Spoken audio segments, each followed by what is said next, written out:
we're going to publish our result after we finish the phase 2 clinical trial in U.S.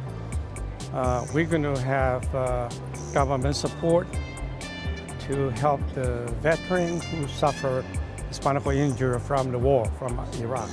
So we'll be in contact by them, by veteran associations. So once we have a phase 2, I'm pretty sure the news will spread over. We'll help those 32,000, handicapped, the wheelchair, soldiers, and we'll help them. And I'm pretty sure we'll help the medical society to cure those patients, which no one has done it before.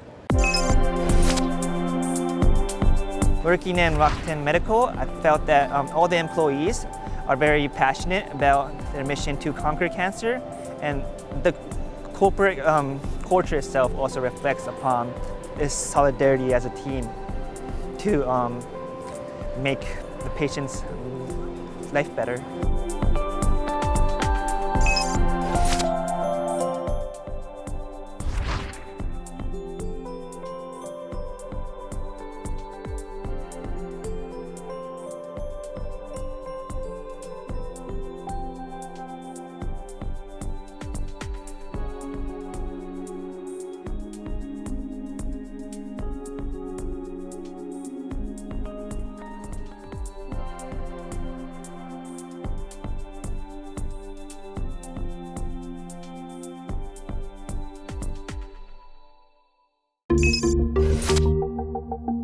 Hope is innovation.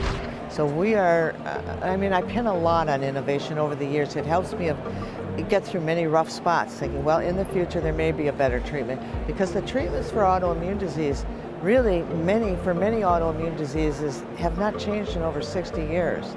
And they have significant side effects.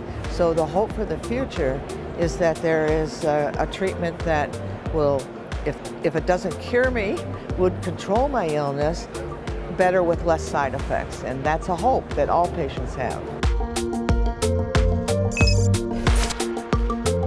Very excited of the results we've had so far.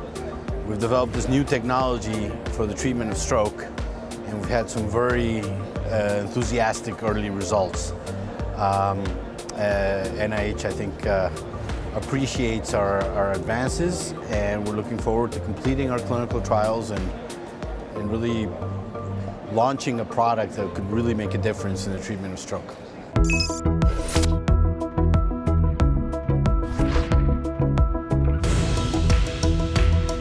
The amount of time and money that goes into the preclinical efforts that a drug company has to do, Jove can really speed along that process. Scientists who are still trying to learn from a traditional text protocol can get to that next building block faster in trying to develop a new drug or medicine.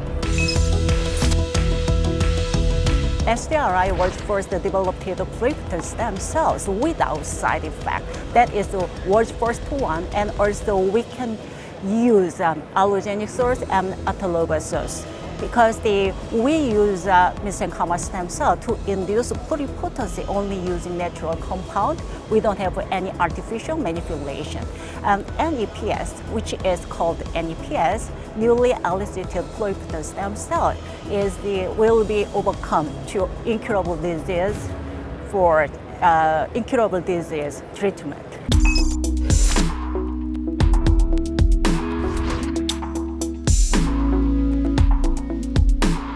We're independent. We have about 58 corporate partners across Canada, which fund our core operations. But we do work with different governments on certain projects that help us address those skills gaps I mentioned. We're really the only game in town, if we're talking about a national scope, focus on HR in terms of challenges and skills gaps.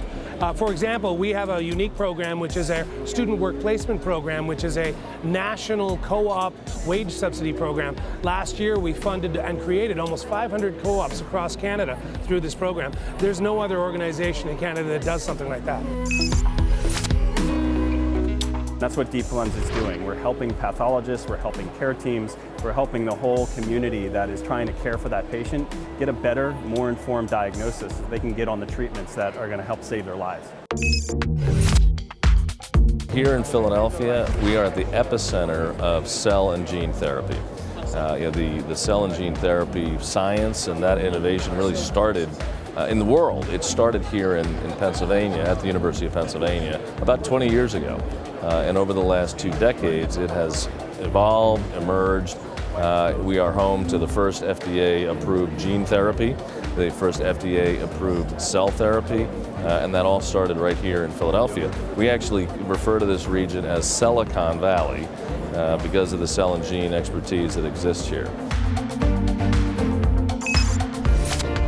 Could we create a new modality of care which is for opioid abuse, for depression, for pain, and these technologies are all immersive virtual reality models, and they tend to take your mind sort of away from pain, and these are actual interventions. They're being put through clinical trials. So that was the work we showcased yesterday, and all of this needs to connect through AI and VR, and that's the role we play.